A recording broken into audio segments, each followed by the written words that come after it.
Heart attack एक process है जिसमें हार्ट की जो मेजर ब्लड वेसल्स है they get blocked. We Indians are 3 to 4 times more prone to have heart attack.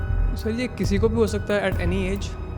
Yes, आपकी daily activities are 90% contributing to this problem. Are there any specific symptoms? And more than 80% heart attacks happen because of just 4 reasons. The day you have symptoms, it means that things have really gone too far. आजकल ना youngsters वेप भी बहुत करते हैं, तो क्या उसका भी सिमिलर इफेक्ट होता है हमारी बॉडी पे? These are like silent killers. Youngest patient was 23 years. 60 to 70% cases में smoking was the only risk associated. If you are going to gym, just get yourself checked. कि अगर हम लेजी हैं तो क्या we have more chances of getting a heart attack? You need 30 minutes of workout, moderate physical activity, 5 days in a week. Maximum लोगों को heart की blockage हो सकती है, बट रूटीन एक्टिविटी में कोई प्रॉब्लम नहीं हो रहा.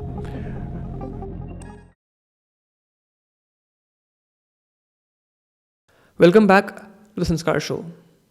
आज का जो एपिसोड है ना सबसे ज़्यादा इम्पॉर्टेंट है बिकॉज आज हमने बात करी है डॉक्टर विवेक कुमार से आपके हार्ट के बारे में, आपकी हार्ट हेल्थ के बारे में.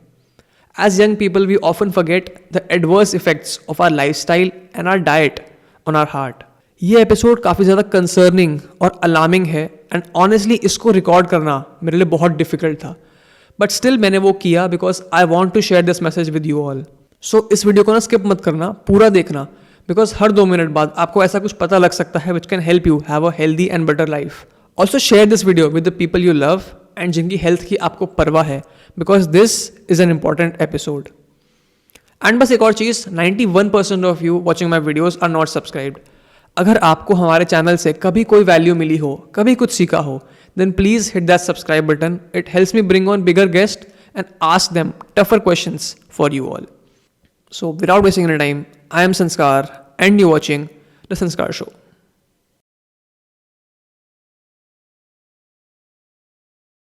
Sir, आज का टॉपिक ऑफ डिस्कशन है हार्ट अटैक्स. तो first of all can you tell me heart attacks होते कैसे हैं, आते कैसे हैं, प्रोसेस क्या होता है? संस्कार, हार्ट अटैक से लोग बहुत बार कंफ्यूज होते हैं.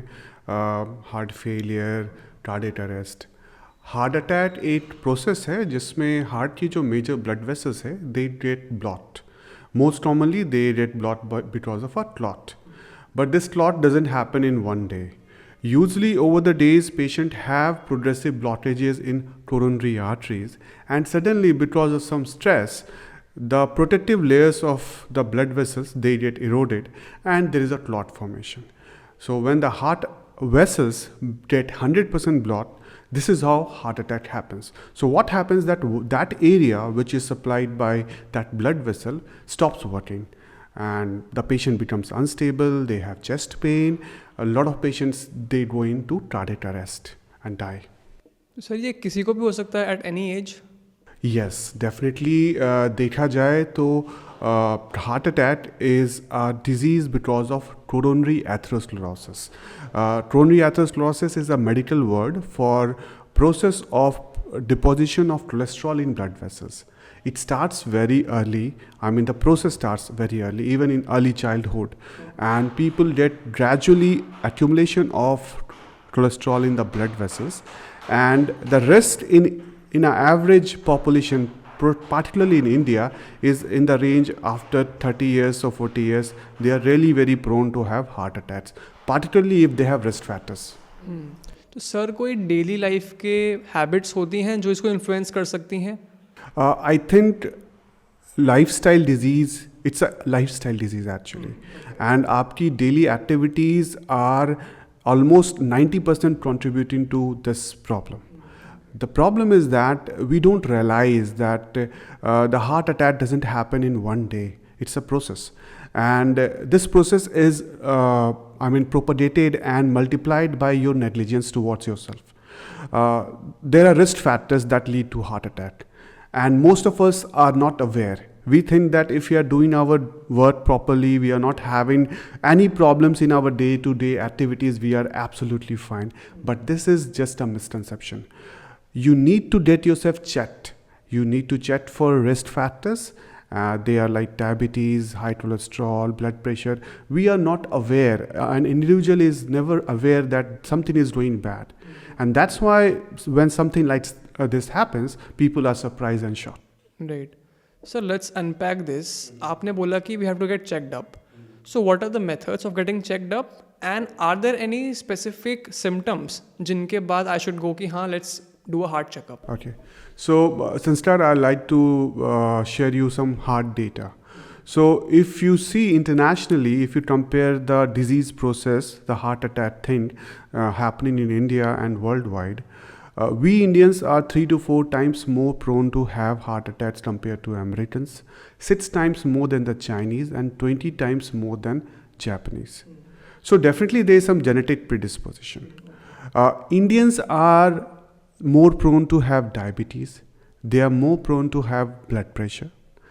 And because of our lifestyle change that has happened over the last 20-30 years, you will really acknowledge this, that we were basically an agriculture society. People were indulging into high intensity works. Physical exertion was involved. Now you are an IT professional, I am a doctor. Most of us are not into what you can say is a labor intensive jobs. Our lifestyle has become sedentary. But you see what we are doing.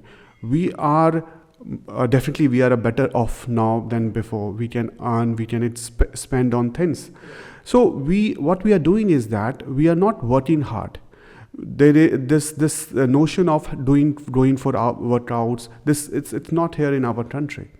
So we are like having a sedentary lifestyle. Most of us we are having, and to compound to that, we are a population who are prone to have heart attacks.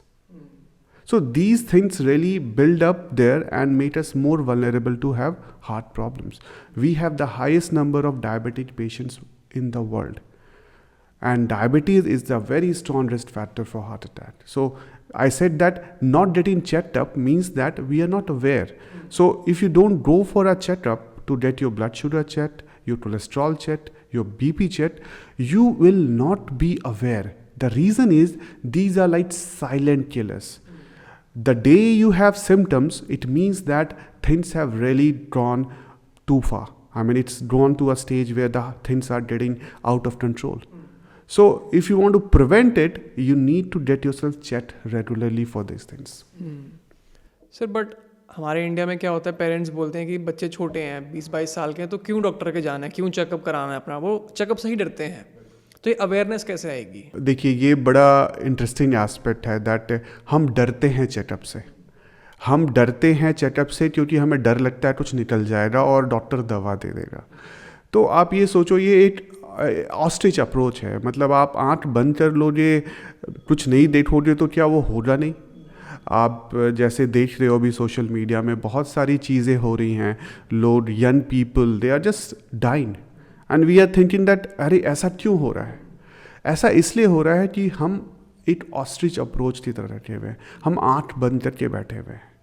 विश्वास तेरे संस्कार, हमारे यहाँ Apollo में काफ़ी strong preventive health programme है. हमारे पास अक्सर लोग आते हैं प्रिवेंटिव चेकअप्स के लिए. बट ये एक मिनिस्ट्रल पॉपुलेशन है जो आता है हॉस्पिटल रेगुलर चेकअप्स के लिए. एंड डेफिनेटली कॉस्ट एक फैक्टर हो जाता है क्योंकि आपके दिमाग में होता है कि आप 10-12 हज़ार रुपये खर्च करा के पूरा अपना चेकअप करा रहे हो. But the thing is that I said that the risk factors for heart disease are silent killers. अगर आप चेक नहीं कराओगे, बहुत बार जब आपको दिक्कत होगी, वो बीमारी ऑलरेडी बहुत बढ़ चुकी होगी. तो आप सोचो कि is it a smart approach to not getting checked? And देखा जाए ये चेक जो एक डेटा है internationally that 80%, more than 80% heart attacks happen because of just 4 reasons: high cholesterol, high blood pressure, high sugar and smoking. I think you being young, I like your audience to really understand the risk involved in smoking. But let me first 3 things. एक sugar का test कराना, एक BP check कराना, एक cholesterol check कराना, साल में एक बार. आपको किसी बड़े हॉस्पिटल में जाने की ज़रूरत नहीं है. आप किसी भी लोकल फिजिशियन, किसी भी क्लिनिक पे जाके ये टेस्ट करा सकते हैं and hardly it will cost anything. अगर आप चेक नहीं कराएंगे, आपको नहीं पता चलेगा कि ये प्रॉब्लम है. आप वेट करोगे दिक्कत होने की, तो वो दिक्कत जब होती है चीज़ें बहुत बढ़ चुकी होती है। सर आपने स्मोकिंग की बात करी, आजकल ना यंगस्टर्स वेप भी बहुत करते हैं, तो क्या उसका भी सिमिलर इफेक्ट होता है हमारी बॉडी पे? देखिए कोई ऐसा साइंटिफिक डेटा नहीं है, but it make sense that आप जब वेप करते हो तो उससे भी टॉक्सिन्स अंदर जाता है। और आपने जब मुझसे पूछा था दैट हार्ट अटैक क्यों आता है, तो मैंने एक सेंटेंस यूज़ किया था दैट कोलेस्ट्रॉल डिपोजिशन का प्रोसेस प्रोग्रेसिवली चलता है, और किसी कारण से जो प्रोटेक्टिव लेयर है इनर वेसल्स में वो ब्रेक होता है और क्लॉट बनता है। This is how heart attack happens. So stress, किसी तरह का भी स्ट्रेस, वो फिजिकल, इमोशनल, केमिकल, ये स्ट्रेस जो प्रोटेक्टिव लेयर्स होती हैं ब्लड वेसल्स की, उसको इरोड कर सकती है और हार्ट अटैक ला सकती है। यंग पेशेंट्स में जब आई एम इंटरवेंशनल कार्डियोलॉजिस्ट, हमारे पास जब हार्ट अटैक के पेशेंट्स आते हैं तो जैसे मैंने कहा जो प्रोसेस ये है कि हार्ट की नली बंद हो रही है। अगर आप वेट करो, it's a mechanical thing, you need to clear that blood vessels. तो हमारे जैसे अस्पतालों में अक्सर कार्डियोलॉजिस्ट ऑन कॉल होते हैं या इन हाउस होते हैं, ताकि ऐसे पेशेंट्स आएँ तो हम इमीडिएटली उनको एंजियोग्राफी के लिए लेके ये देखें कि कहाँ नली बंद। Angiography is a process by which we can know which blood vessel is blocked. Okay, it's done under local anaesthesia. Okay, so हम अक्सर जब यंग पेशेंट्स में, हार्ट अटैक के पेशेंट्स में एंजियोग्राफी करते हैं तो you won't believe, most of the blood vessels they look clear, just 8 point होता है, there is just one spot where 100% blockage is happening, and believe me all these patients are people, mostly they are smokers। तो young patients में in fact मेरी भी एक study है, I did it in 2014 to 2018, जहाँ पे मैंने एनालाइज किया था दैट हार्ट अटैक पेशेंट्स जो हॉस्पिटल आ रहे हैं, ये वो पेशेंट्स हैं जो एक फ्रैक्शन है जो हॉस्पिटल आ रहे हैं। 90% of patient never reach hospital actually, but either they don't come or they succumb before coming to the hospital.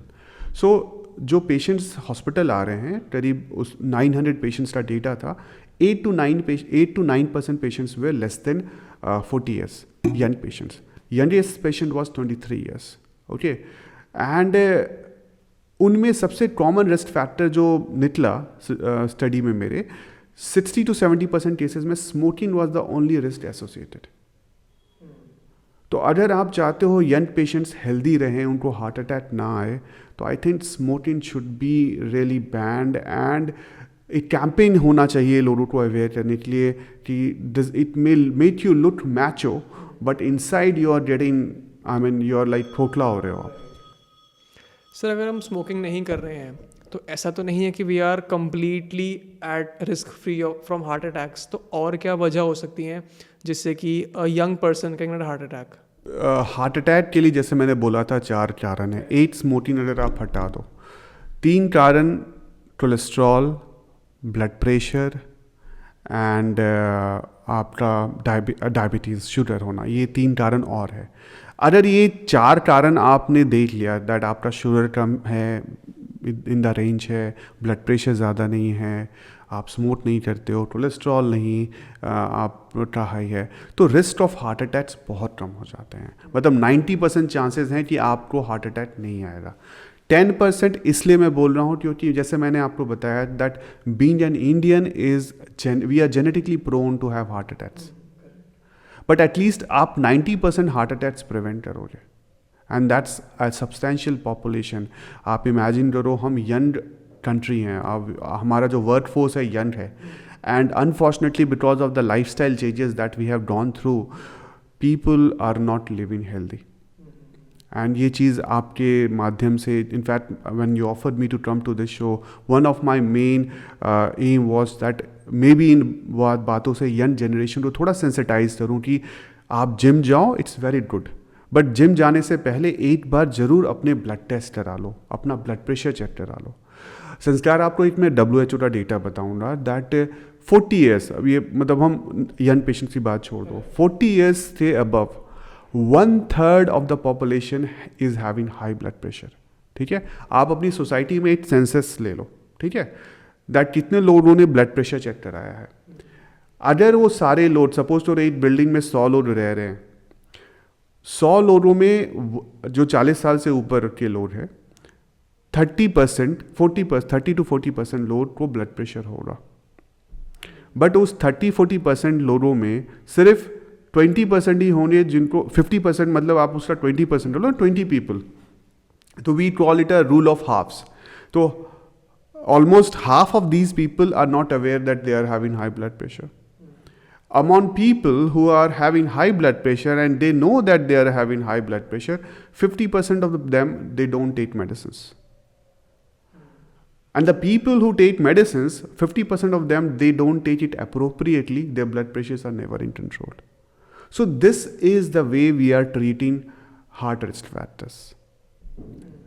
Totally negligence. I mean, ये चीज़ सेंसिटाइज करना ज़रूरी है that most of these things our life style.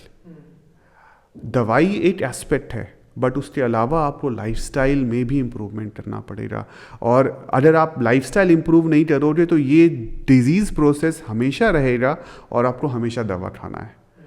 बहुत बार मेरे पास patients आते हैं that doctor साहब आपने 1 महीने के लिए दिया था, मैंने 1 महीने दवा खा के छोड़ दिया.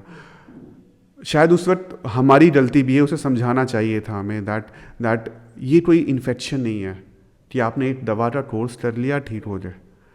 और बहुत बार ऐसे पेशेंट्स और हाई ब्लड प्रेशर लेके आते हैं. तो हर तरफ से अवेयरनेस की ज़रूरत है, सेंसिटाइजेशन की ज़रूरत है और लाइफस्टाइल पे बिल्कुल फोकस करने की ज़रूरत है. सर क्या हमारी डाइट का भी फ़र्क पड़ता है? हाई नॉन वेज अगर हम खाते हैं, हाई फैट्स अगर हम लेते हैं, ट्रांस फैट्स अगर हम खाते हैं, उनसे भी फ़र्क पड़ता है? आई थिंक ये बड़ा इंपॉर्टेंट एस्पेक्ट है. डाइट, फूड फैट्स बहुत हैं हमारी सोसाइटी में. Diet is very important component. If you see Indians में जो प्रिडोमिनेटली डाइट है दैट इज़ कार्बोहाइड्रेट रिच. हमारे यहाँ कार्बोहाइड्रेट, रोटी, चावल, इनका प्रोपोर्शन ज़्यादा होता है. एंड कंपैरेटिवली जो वेजीज़ हैं, पल्सेस हैं, प्रोटीन एस्पेक्ट है, वो थोड़ा नेग्लेक्टेड ही रहता है. तो the kind of diet we take is not mostly balanced. Coming to fats, fat देखा जाए कैलोरी इंटेक जो होता है उसका करीब आपको 10% से ज़्यादा का फैट कंटेंट नहीं होना चाहिए. और सैचुरेटेड फैट तो बिल्कुल नहीं होना चाहिए. It can be there some, but trans fat बिल्कुल ज़ीरो होना चाहिए. तो डेफिनेटली आप देखो, अगर आप जो प्रोपोर्शन ऑफ खाना खा रहे हो उसमें कैलोरी वाइज 10% से ज़्यादा फैट नहीं होना चाहिए. And protein, you need 1 gram per kg body weight. So if somebody is 60 kg, he needs 60 gram of protein. आजकल बहुत सारे ऐप्स अवेलेबल हैं जिससे आप जान सकते हो कि आप जो खाना खा रहे हो, आप जो चपाती खा रहे हो, आप जो अंडा खा रहे हो, चावल खा रहे हो, उसमें कितना प्रोटीन है. हमारी डाइट देखा जाए तो एनालाइज करोगे तो it's very protein content is not appropriate. Carbohydrate and fat ज़्यादा होता है, वेजीज कम होती है, फ्रूट्स हमारी आदत नहीं है हम रेगुलरली खाने की.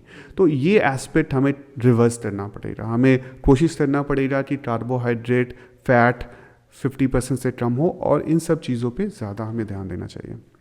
Sir I have some basic doubts, अब I don't know they are right or wrong, myths भी हो सकते हैं.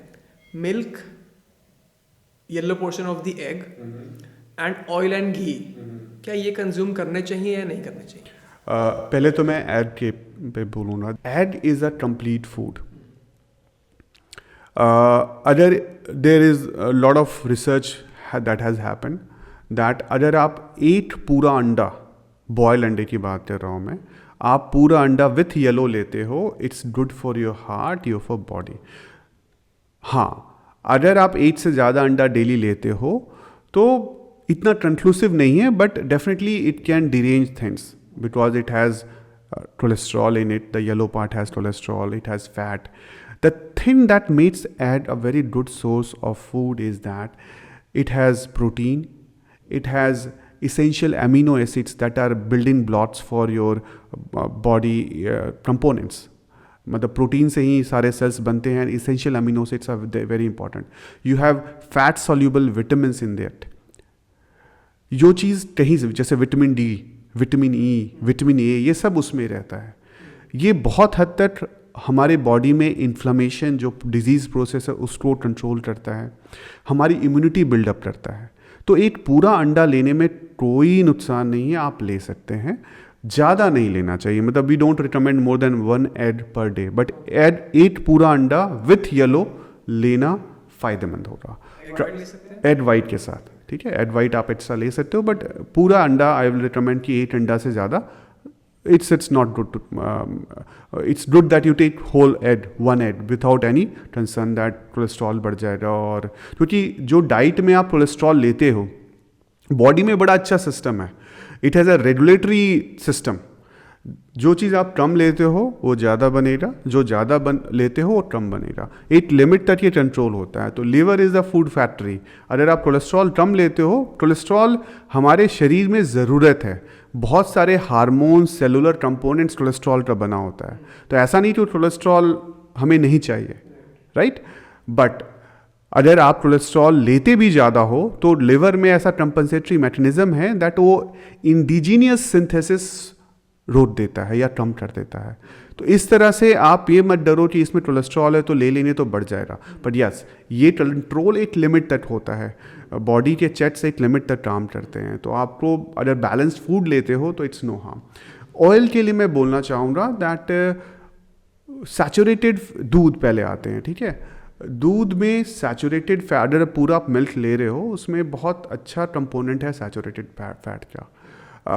रिसर्च से प्रूवन है that saturated fat is not good for heart. But ऐसा कोई रिसर्च नहीं हुआ है जिससे ये बोला जाए कि अगर आप दूध लेते हो तो उससे हार्ट की प्रॉब्लम होती है। तो हम कंपोनेंट्स में बात करें, अगर दूध में देखा जाए तो बाकी इंपॉर्टेंट इंग्रेडिएंट्स भी है, कैल्शियम भी है, विटामिन्स भी है, बट फैट भी है। तो अगर मॉडरेशन में कुछ लेते हो आप तो that's fine, but don't tell me कि 1 लीटर दूध पीना और ये सब, क्योंकि it has lot of fat content.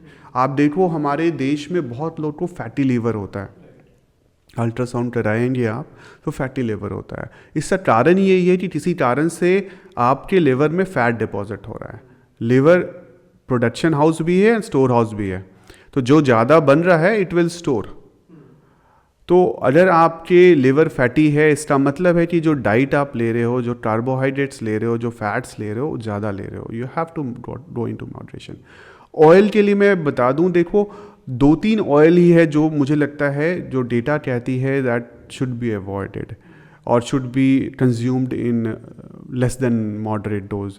One is coconut oil, एक पाम ऑयल जो वेजिटेबल ऑयल के नाम से बहुत डालडा वगैरह बहुत चलता था पहले, इसमें बहुत ज़्यादा सैचुरेटेड फैट होता है, तो ये अवॉइड करना चाहिए। इसके अलावा बहुत सारे ऑयल्स आप टीवी ऐड देखते हो, जो most of them oils are almost equivalent, उसमें कुछ खास डिफरेंस नहीं है। ऑयल की मात्रा मॉडरेशन में होनी चाहिए, कोशिश करना चाहिए कि ज़्यादा ऑयली फूड ना कुक करें, और कोई भी ऑयल इस्तेमाल कर सकते हैं, आप मिक्स कर सकते हो ऑयल का। एक ऑलिव ऑयल के बारे में थोड़ी बहुत रिसर्च अवेलेबल है that olive oil has lot of omega 3 fatty acids and things like that have a good, खासकर virgin olive oil that has good impact on cholesterol and heart disease.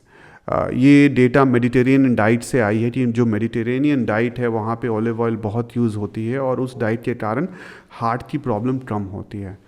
तो ये confounding evidence भी हो सकती है, but definitely जो मैं conclude करूँगा ऑयल के लिए वो ये होगा कि पाम ऑयल और कोकोनट ऑयल के अलावा बाकी सब ऑयल 19-20 हैं, they are almost equivalent, you can consume them, but moderation में होना चाहिए।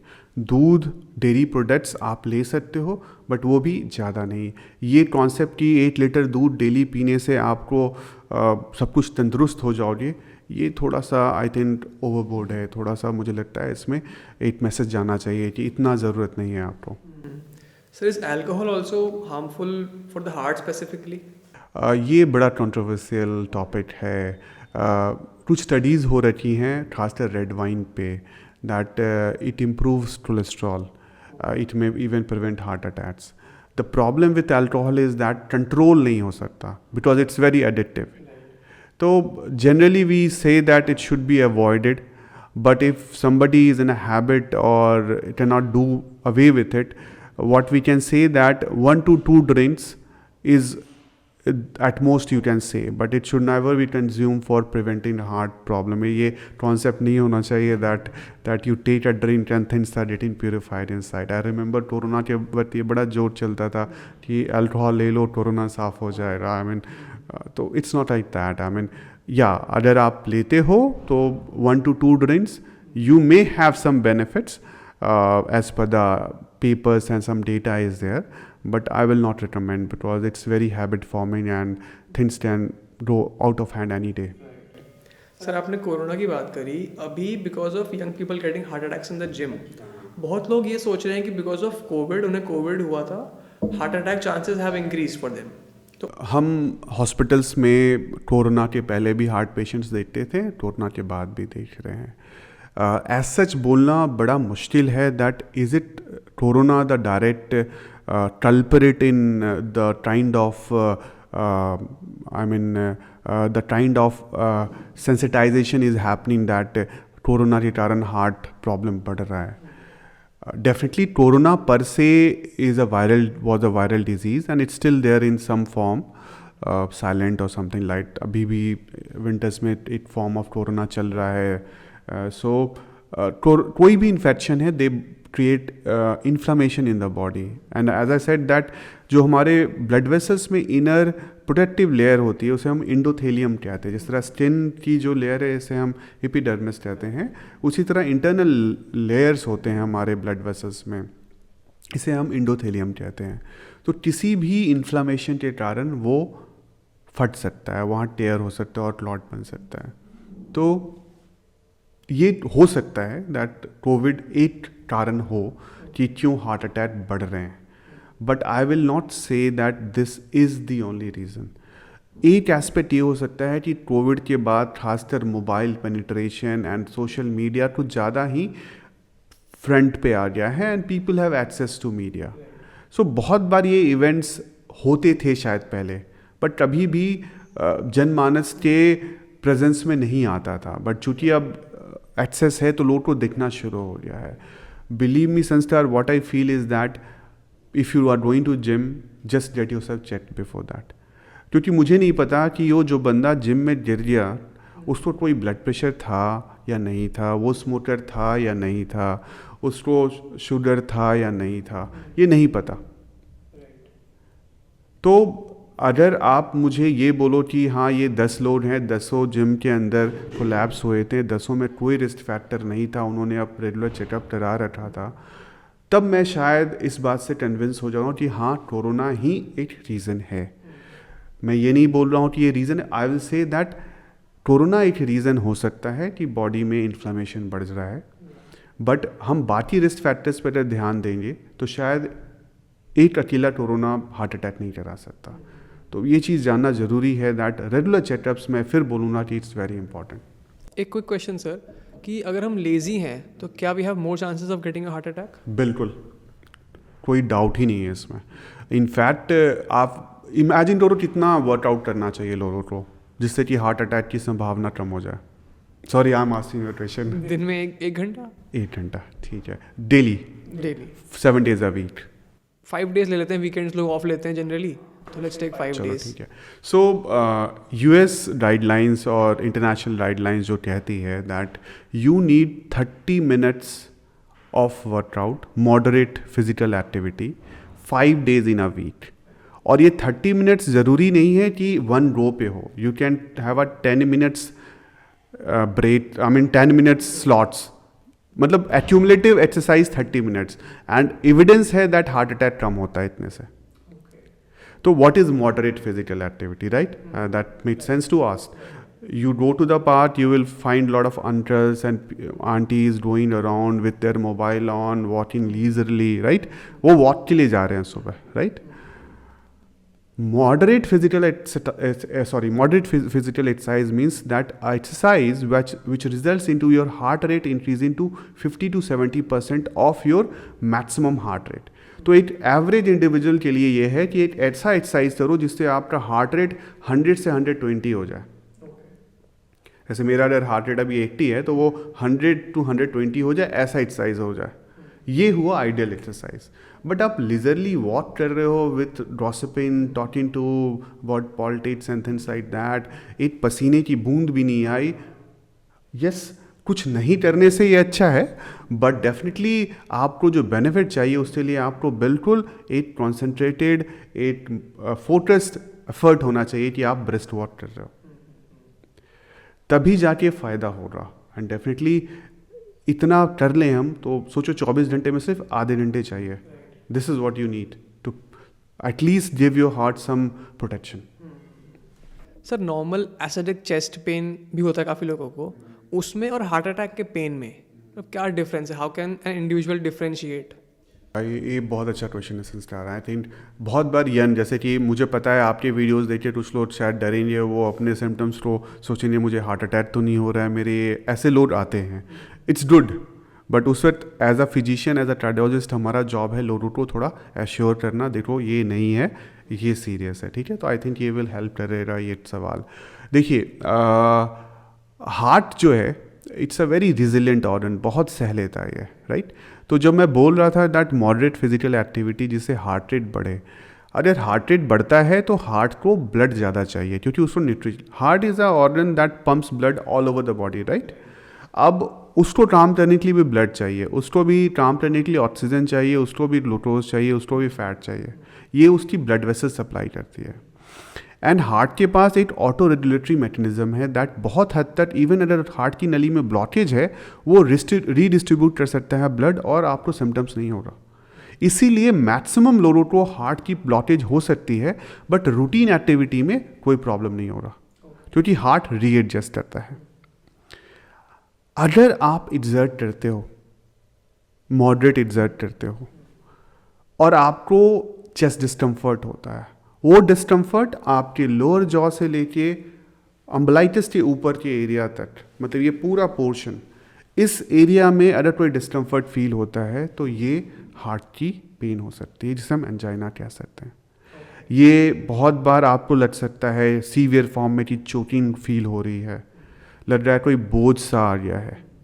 बहुत बार ये बहुत सब्टल हो सकता है, बड़ा एक अनईजी, कुछ लोग बोलेंगे मुझे गैस हो जाता है, मुझे बर्ब्स आने लगते हैं, ऐसे सिम्टम्स भी लोग, या फिर कुछ लोग बोलेंगे कि मुझे बाजू भारी हो जाती है। ये सारे टर्म्स, अगर कोई सिम्टम एक्सर्शनल हो रहा है, आप स्टेयर्स चढ़ते थे डेली, आपकी ऑफिस सेकेंड फ्लोर पे, आप सेकेंड फ्लोर तक स्टेयर्स चढ़ते हैं, वन डे यू फाइंड कि 1 फ्लोर के जाने के बाद मुझे थोड़ा भारीपन सा लग रहा है, दैट्स अंजाइना, दैट्स कार्डियक। तो अगर एक्सर्शनल सिम्टम्स हो रहे हैं that's is cardiac chest pain, right. वो चेस्ट डिस्कम्फर्ट के फॉर्म में हो सकता है आपको पैल्पिटेशन फील होए, कुछ लोगों को सांस फूलने जैसा महसूस हो सकता है, कुछ लोग को सीवियर फॉर्म में लगे कि मुझे चक्कर आ जाएगा, मुझे बैठना पड़ेगा। तो कोई भी सिम्टम अगर एक्सर्शनल हो रहा है वो कार्डियक हो सकता है। अब नॉन कार्डियक की बात करें अगर पेन जो है लोकलाइज्ड है, एक्सर्शन से कोई रिलेशन नहीं है, मतलब जैसे आप मुझसे बात कर रहे हो मुझे पेन हुआ बट वो पेन मुझे इतना सीवियर नहीं फील हुआ कि मेरे काम में हर्ज कर रहा है। जैसे यूजली हार्ट अटैक का पेन रेस्टिंग में होता है बट वो 10-15 मिनट्स में इतना सीवियर हो जाएगा that you will be very sick. But normally एक फ्लीटिंग पेन हुआ कि यहाँ चुभन सा हुआ, यहाँ हुआ, फिर चला गया, आप नॉर्मल एक्टिविटी करने में कोई दिक्कत नहीं हो रही है, तो ये कार्डियक पेन नहीं है। तो exertional component is very important. अगर बैठे बैठे लेटने से अगर सांस फूल रहा है, ये बड़ा एक्सट्रीम सिम्टम हो गया, इसका मतलब कि हार्ट कमज़ोर हो रखा है, हार्ट फेलियर हो रहा है। तो अगर रेस्टिंग सिम्टम्स हैं और जो परसिस्ट कर रहे हैं और एक्सर्शन से बढ़ जाते हैं that is cardiac. Resting symptom है बट एक्सर्शन से कोई मतलब नहीं है, दैट्स नॉन कार्डियक। सर आपने ब्लॉकेज की बात करी अभी, तो कितना ब्लॉकेज हार्ट सह सकता है, मतलब किसके बाद मेजर हार्ट अटैक आने के चांसेस होते हैं? हार्ट अटैक ज़रूरी नहीं है ब्लॉकेज प्री एग्जिस्टिंग हो तभी आए, ओके। जो हमने फर्स्ट डिस्कशन स्टार्ट किया था, जो मैकेनिज्म की बात कर रहे थे दैट कि हमारे ब्लड वेसल्स में इनर प्रोटेक्टिव लेयर होता है, वो किसी कारण से इरोड हुआ या वहाँ रप्चर हुआ, क्लॉट जम जाता है। This is how heart attack happens, ठीक है। मैंने आपको बोला था यंग लोगों में अक्सर हम देखते हैं सिर्फ एक ही जगह ब्लॉकेज है, बाकी जगह ब्लड वेसल्स बिल्कुल ठीक होती है, राइट। तो हार्ट अटैक होने के लिए रिस्क फैक्टर का होना ज़रूरी है। ब्लॉकेज हो या ना हो, यस ये बात सही है कि जिनको प्री एग्जिस्टिंग ब्लॉकेजेस हैं उनको ज़्यादा चांसेस हैं हार्ट अटैक आने के। ओके, यूजली अगर ब्लॉकेज सडनली हुई है तो इमीडिएट सिम्टम्स होते हैं, but as the blockage progressive हो तो कभी कभी नेचुरल बाईपास बनने लगता है। इसीलिए बहुत बार आप देखते हो कि बंदा लगता है कि बिल्कुल ठीक है बट सडनली हार्ट अटैक आ गया, क्योंकि वो ब्लॉकेज चल रहा है, ब्लॉकेज है बट बॉडी कंपनसेट कर रहा है, हार्ट कंपनसेट कर रहा है। तो बिना टेस्ट कराए ये बताना बड़ा मुश्किल है कि किसी की नलियाँ, हार्ट की नलियाँ एब्सोल्युटली ठीक है या फिर ब्लॉकेज है। जिनको ब्लॉकेज है उनको ऑब्वियसली ज़्यादा चांसेस है हार्ट अटैक आने के, बट ऐसा नहीं है कि ब्लॉकेज ना रहने पे भी हार्ट अटैक नहीं आएगा। अगर रिस्क फैक्टर्स हैं तो हार्ट अटैक आ सकता है। तो सर अगर हम 40+ लोगों की बात करें, उन्हें अपने डेली लाइफ में क्या चेंजेस करने चाहिए जिससे कि उनका अगर ब्लॉकेज है तो वो रिवर्स भी हो पाए एंड वो एक हेल्दी हार्ट की तरफ बढ़ पाए? तो सबसे पहले तो आपको रिस्क फैक्टर्स ख़त्म करने, जो 4 रिस्क फैक्टर्स मैंने बोले थे, smoking, high cholesterol, blood pressure, sugar, ये चारों चीज़ें कंट्रोल होनी चाहिए। इसके अलावा daily physical activity at least 5 days in a week होना ही चाहिए। इसके अलावा डाइट में 2 कंपोनेंट्स बहुत इंपॉर्टेंट है। एक है शुगर, दूसरा है सॉल्ट इंटेक जरूरी। Usually what we recommend is that if somebody is having high blood pressure he should take less salt. किसी को हाई डायबिटीज़ है यानी हाई शुगर है, वी से दैट आप शुगर नहीं लो, बट बिलीव मी अगर किसी को डायबिटीज़ नहीं है और ब्लड प्रेशर भी नहीं है, अगर वो भी कम सॉल्ट कम शुगर की डाइट लेता है तो वो अपने आप को एक गिफ्ट दे रहा है हेल्दी हार्ट का।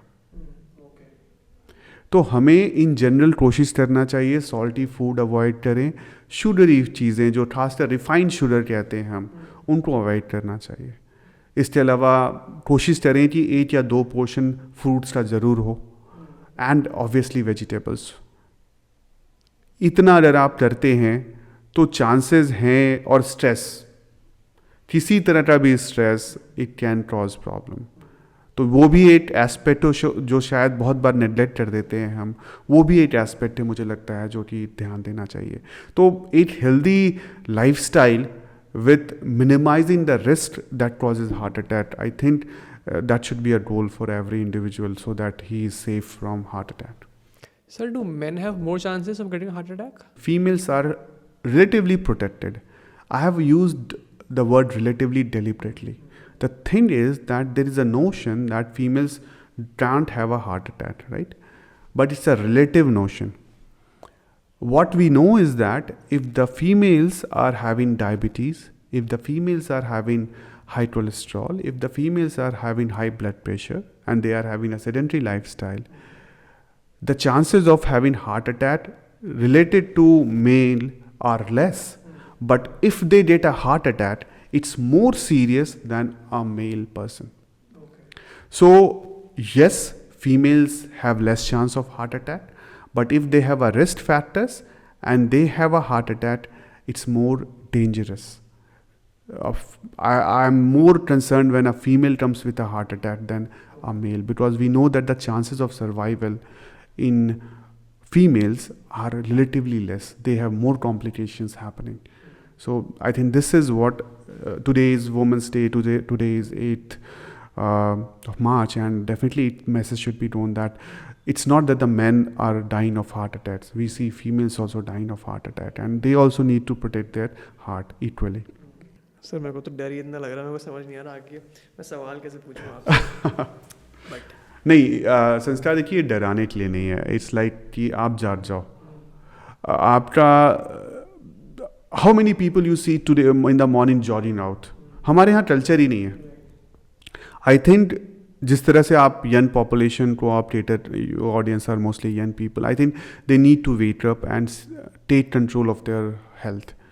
आप ये नहीं समझो कि ठीक है पार्टी करना अच्छी बात है, you can once in a week you can go out for party, you can have non veg, whatever you want to have. I mean that is whatever is allowed, I mean you can have it, but believe me जो extra calorie extra fat आप ले रहे हो उसको burn करना ज़रूरी है. एक बड़ा इंटरेस्टिंग स्लाइड है मेरे पास दैट हम अक्सर इस ट्रैप में फंसते हैं that Wednesday offer 1 bucket of chicken KFC 1 bucket free, French fries आप मील ले लो with cola and thing. So it data has just that a small packet of French fries, it has about 210 calories. एक बड़ा जब आप French fries का large packet ले लेते हो that has 600 calories or so. तो ये जो 400 कैलोरी का डिफरेंस है इसको बर्न आउट करने के लिए आपको 2 घंटे 30 मिनट वॉक करना पड़ेगा. तो आप जब सोचो कि जो मैंने एक्स्ट्रा ले लिया है कैलोरी वो क्या मैं बर्न कर रहा हूँ दूसरे दिन, कहाँ जाएगा अगर बर्न नहीं करोगे तो. It will accumulate in your liver and obviously over the days it will cause problem. तो ज़रूरी है इंजॉय कीजिए, बट एक्सरसाइज को एक इम्पॉर्टेंट कंपोनेंट बनाना है अपने लाइफस्टाइल का. That is the most important thing. Sir आपने पिछले आंसर में कहा था कि females have more chances of severe heart attacks. तो क्या फैक्टर्स डिटरमाइन करते हैं कि अगर किसी को हार्ट अटैक आया भी है तो दे कैन स्टिल सर्वाइव, और क्या फैक्टर्स होते हैं? सबसे इम्पॉर्टेंट फैक्टर है that you reach hospital earliest. Heart attack के बारे में एक बड़ा ड्रीम डेटा है दैट 40% ऑफ द केसेस में heart attack could be the first sign of heart disease और it can remain the only sign of the heart disease. Why? Because 40% लोग या तो हॉस्पिटल पहुंचते नहीं हैं, मतलब they just die at home. तो कभी भी अगर कोई सीवियर सिम्टम्स हो रहे हैं, खासकर जिस तरह से मैंने बोला लोअर जॉ से लेके अपर अम्बलाइटस के ऊपर तक कोई भी डिस्कम्फर्ट हो रहा है जो कि 5 से 10 मिनट तक परसिस्ट कर रहा है, पसीने आ रहे हैं, सांस लेने में दिक्कत हो रही है, गैस बन रहा है, इसको प्लीज़ आप प्ले डाउन ना करो. Go to the nearest clinic hospital, get an ECG done. विश्वास करें आज के डेट पे जो मीडिया है उसके ज़रिए ऑलमोस्ट सभी लोग कनेक्टेड हैं. आप जिस फिजिशियन के पास जाओगे उस ज़रूर किसी कार्डियोलॉजिस्ट को जानता होगा या फिर वो खुद कॉम्पिटेंट होगा ECG एनालाइज करने के लिए. जितनी जल्दी आप हॉस्पिटल जाओगे एक ECG कराओगे, अगर ECG नॉर्मल है तो that's a good thing. But ECG normal है इसका ये मतलब नहीं होता है कि सब कुछ ठीक है. बहुत बार होता क्या है दैट बीमारी बिल्डअप होती है. इनिशियली सारे रिपोर्ट्स नॉर्मल आएंगे पर 15-20 मिनट 1 घंटे बाद वो फिर से बढ़ेगा. तो अक्सर बहुत बार चीज़ें ऐसी हो जाती है कि आप ECG करा लो, सब ठीक है, आप घर चले जाओ. नहीं, अगर सिम्टम्स परसिस्ट कर रहे हैं एक रिपीट ECG करानी चाहिए 10 से 20 मिनट बाद एंड देन उसको एनालाइज करना चाहिए. तो जो बेस्ट थिंग आप कर सकते हो अगर प्रिवेंट करने के लिए वो go to the nearest doctor, get an ECG done and get it analysed. अगर नॉर्मल है that's means that you are having कोई खास प्रॉब्लम नहीं है, या फिर अगर प्रॉब्लम भी है तो you have a time, you can reach to a better station. But अगर ECG एबनॉर्मल है तो your doctor can give you some medicine, some blood thinners at that very time. जैसे मैंने कहा कि हार्ट अटैक हार्ट की vessels में clot बनने से होता है. तो अगर आपने ये कंफर्म हो गया है कि हार्ट अटैक चल रहा है और आपने ब्लड थिनर्स लिए हैं तो सर्वाइवल के चांसेस इंप्रूव हो जाते हैं. सर आपने अभी बोला ECG के बारे में and initially talk about angiography. तो और कोई भी टेक्निक्स होती हैं ऑफ डिटरमाइनिंग द ब्लॉकेज या फिर डिटरमाइनिंग हार्ट अटैक, एंड कौन सा बेटर है, क्या कराना चाहिए एक नॉर्मल ऑडियंस के लिए? देखिए, अगर किसी व्यक्ति में कोई भी रिस्क फैक्टर नहीं है हार्ट के, आप ऑलरेडी जान चुके हो, हम डिस्कस कर चुके हैं क्या है, तो उसमें अगर 40 साल का बंदा है एक ट्रेडमिल टेस्ट करा सकता है. Treadmill test is a test where people are made to run और क्या briskly walk on a treadmill and continuously ECG की जाती है. The heart can auto regulate its blood supply. तो रेस्टिंग कंडीशन में ECG नॉर्मल हो सकती है. मतलब जैसे अभी मैं I am comfortably talking to you, I did my ECG done, it will be normal. But जब हम एक्सरसाइज करते हैं तो then it creates a demand supply mismatch. और ECG एक बहुत सेंसिटिव टूल है इसको पकड़ने का। तो ट्रेडमिल में हम क्या करते हैं, हम पहले रेस्टिंग ईसीजी करते हैं, फिर बंदा चलता है और कंटिन्यूसली हम उसकी ईसीजी करते रहते हैं, हर 1 मिनट पे 2 मिनट पे ट्रेसिंग आती रहती है। तो अगर कोई चेंजेस है हार्ट की ब्लड सप्लाई में तो ईसीजी से पता चल जाती है। तो इस तरह से हम साइलेंट हार्ट ब्लॉकेजेस को रिवील कर सकते हैं by getting a treadmill test. तो अगर कोई रिस्क फैक्टर नहीं है तो 40 साल का बंदा एक बार ट्रेडमिल करा ले, और उसके बाद 2 से 3 साल पे अगर वो करा सकता है तो करा ले। This way you can know any blockages at a very early phase. इसके अलावा बाकी टेस्ट होते हैं, स्ट्रेस थैलियम है, स्ट्रेस इको है। एंजियोग्राफी हम अक्सर उन लोगों में एडवाइस करते हैं जब हमें लगता है कि बहुत चांसेस है हार्ट की ब्लॉकेजेस हैं या फिर कोई हार्ट अटैक चल रहा है, देन ओनली वी रिकमेंड। अब किसी का treadmill positive is not positive year, it's negative year, so mind you. So हम बोलते हैं ट्रेडमिल पॉजिटिव है, इसका मतलब है कि there are science, positive science that there could be some blockages. तो उस कंडीशन में हम या तो पेशेंट को कन्वेंशनल एंजियोग्राफी करते हैं जो हम इंटरवेंशनल कार्डियोलॉजिस्ट करते हैं, या फिर हम सीटी कोरोनरी एंजियोग्राफी कर सकते हैं जो कि एक सीटी स्टैंड के मशीन के ज़रिए हो सकती है। कोई एडमिशन की ज़रूरत नहीं है, हार्डली हाफ एन आवर लगता है, and it's equally good to know whether there is a blockage और नॉट। तो ये सारे टूल्स हैं जो एक व्यक्ति they can get it done and know about the actual condition of the heart. But अगर ब्लॉकेज है या नहीं है, बाकी चीज़ें हमेशा इंपॉर्टेंट है।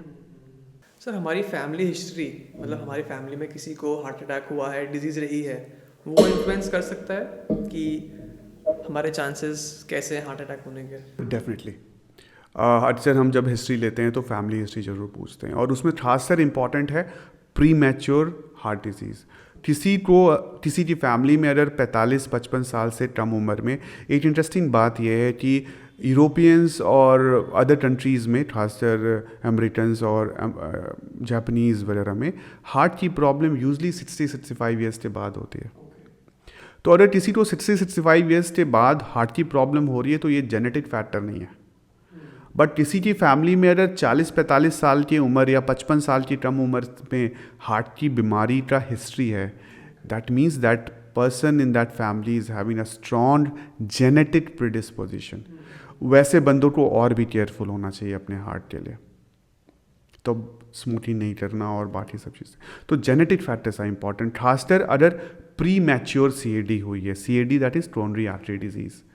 तो अगर किसी के फैमिली में किसी को बाईपास हुआ है, किसी को एंजियोप्लास्टी हुई है, किसी को हार्ट अटैक हुआ है, और ये चीज़ 40-55 साल कह लो, 55 साल की कम उम्र में हुआ है, तो यू कैन से दैट एक बहुत स्ट्रॉन्ग जेनेटिक पूल है that make the future generations susceptible to have heart problems. तो एक्स्ट्रा कॉशन की ज़रूरत है। Up to what generations? It's not usually ये रिस्क फैक्टर्स 1-to-1 नहीं होते। मतलब हम कहते हैं कि जो रिप्रेजेंटेशन है वो कैसा है, तो ये ऐसा ज़रूरी नहीं है कि अगर आपके दादाजी में हुआ है तो फादर को भी होगा। अगर आप अच्छा लाइफस्टाइल रखते हो तो शायद ना हो आपकी जनरेशन में, आप बाद वाले जनरेशन में आ जाए। तो बेसिकली एक जेनेटिक पूलिंग होती है, और unfortunately that's I will say that what you say failure of medical science, that unfortunately आज तक हम एक जेनेटिक फोकस नहीं ढूंढ पाए हैं कि अच्छा ये जीन हार्ट प्रॉब्लम कराता है। आई थिंक जिस दिन ये अचीव हो जाएगा दैट विल बी रेवोल्यूशनरी। आजकल genetic treatments have become a reality. हम बहुत सारे ऐसे दवाइयाँ आ रही हैं जिससे कि बहुत लोगों में टेंडेंसी होती है हाई कोलेस्ट्रॉल होने की, उसकी जेनेटिक फैक्टर्स आजकल पता है, और उसके लिए आजकल दवाइयाँ अवेलेबल है कि हम वो दवा देंगे तो 100% वो कोलेस्ट्रॉल कम रहेगा। तो ये चीज़ें रियलिटी है आज तक, genetic modification by means of medicines. But अभी तक एक जीन हम नहीं जान पाए हैं जिससे कि हम focus, but definitely research is going on. तो फ्यूचर ऐसा होगा शायद हम बता पाएँ कि अच्छा ये जेनेटिक टेस्टिंग से पता चला है कि ये चीज़ है, डेफिनेटली आपको या आपके फ्यूचर जनरेशन्स में हार्ट प्रॉब्लम हो सकती है और हम ये दवा दे सकते हैं। बट अभी के लिए बस यही है कि जेनेटिक पूलिंग है या प्रिडिस्पोजिशन है, फैमिली हिस्ट्री है, मैनिफेस्टेशन बहुत हद तक आपके रिस्क फैक्टर्स पे है। अगर आपने रिस्क फैक्टर्स कंट्रोल कर रखा है तो चांसेस आपने मिनिमाइज कर दिया है। तो सर मान लीजिए किसी को हार्ट अटैक आ रहा है, वो एक्सपीरियंस कर रहा है हार्ट अटैक, तो उनकी इमीडिएट फैमिली, इमीडिएट मेंबर्स उस समय क्या बेस्ट कर सकते हैं? ये बड़ा डिफ़िकल्ट क्वेश्चन है। आई थिंक यूट्यूब पे बहुत सारे वीडियोस भी आप मिल जाएंगे कि 4 गोली ये खा लें, 4 गोली वो खा लें। As a cardiologist I don't recommend that, क्योंकि मुझे पता है कि हार्ट अटैक मिमिटिंग सिम्टम्स बहुत सारे हैं। बहुत बार यंग पेशेंट्स में हार्ट की जो मेजर आर्टरी जो निकलती है, जिसको हम एओर्टा कहते हैं, उसमें डिसेक्शन हो सकता है। ठीक है, अगर उस कंडीशन में किसी ने ब्लड थिनर अपने आप दे दिया है तो उस व्यक्ति के सर्वाइवल के चांसेस उसने बहुत कम कर दिए, क्योंकि उस व्यक्ति को अर्जेंट सर्जरी की ज़रूरत है, क्योंकि हार्ट की जो मेन ट्यूबिंग निकलती है वो फट रही है। तो अनटिल अनलेस डायग्नोसिस कंफर्म्ड है, कोई भी दवाई देना स्मार्ट नहीं है। हाँ, अगर किसी को ऑलरेडी हार्ट की बीमारी है, जैसे आपको पता है कि पेशेंट को पहले से हार्ट की ब्लॉकेज रह चुकी है या बाईपास हो चुका है, एंजियोप्लास्टी हो चुकी है, उस सिचुएशन में definitely what one can do is that, क्योंकि अक्सर ये लोग ब्लड थिनर्स लेते हैं एंड कंप्लायंस इश्यू बहुत रहता है, बहुत बार ब्लड थिनर्स लेना भूल रहे हैं, ये सब बहुत इंपॉर्टेंट कारण होता है रिकरेंट ऑफ हार्ट अटैक्स का। तो अगर किसी को प्री एग्जिस्टिंग हार्ट प्रॉब्लम्स हैं, उस कंडीशन में अगर किसी को सडनली सिम्टम शुरू हो जाते हैं जो कि लगे कि जैसा मैंने कहा कि पसीने आ रहे हैं, सांस फूल रहा है, पेन जो है बहुत सीवियर है, लग रहा है कि कोई बोझ लग गई है, चक्कर आ रहा है, इस कंडीशन में what one can do is that कि जो ब्लड थिनर्स हैं, खासकर एकोस्प्रिन टैबलेट होता है अक्सर लोगों के पास, 75 mg की है तो उसका 4 गोली दे सकते हैं, दैट इज़ 300 mg। अगर बहुत ज़्यादा सीवियर चेस्ट पेन हो रहा है तो एक सॉर्बिट्रेट की टिकिया होती है जो कि अक्सर कार्डियक पेशेंट्स के पास अवेलेबल होती है, उसकी ज़बान के नीचे रख के उनके सिम्टम्स में इम्प्रूव कर सकते हैं। एस्पिरिन देना फ़ायदेमंद इसलिए क्योंकि क्लॉट को वो it will help the clot to dissolve, but Sorbitrate सिर्फ चेस्ट पेन रिलीफ करता है, वो हार्ट पेशेंट को बचाएगा नहीं। तो बहुत बार लोग मैंने देखा है कि हमने जबान के नीचे एक दवा दे दी थी क्योंकि ये टंटल लेते थे, ये सिर्फ सिम्टम्स इम्प्रूव करेगा, ये पेशेंट को बचाएगा नहीं। बचाएगा कैसे? आप इमीडिएटली ले जाइए उनको, ECG कराइए एंड जो अप्रोप्रिएट ट्रीटमेंट है वो करे। तो आई थिंक हमें ये चीज़ ज़रा फोकस करना चाहिए दैट घर में बैठ के नहीं काम चलेगा, आपको लेके जाना पड़ेगा।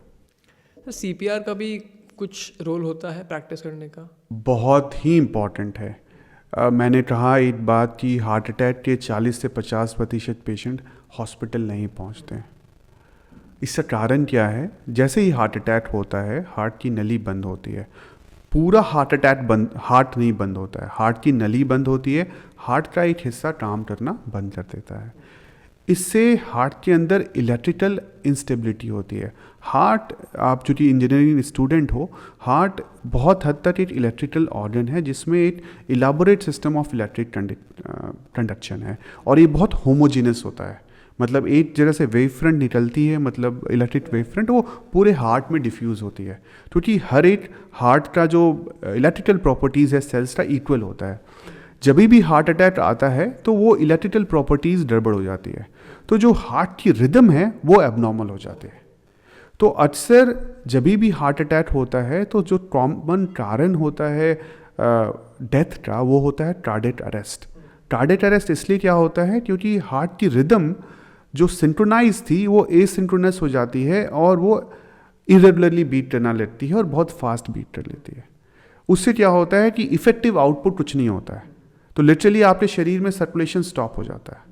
इसी कंडीशन को कार्डियक अरेस्ट कहते हैं। जिस तरह हमारे कंप्यूटर्स में होता है कि कंप्यूटर हैंग कर रहा है, आप बंद करके ऑन कर दो तो वो ठीक हो जाता है। CPR यही अचीव करने की कोशिश करता है।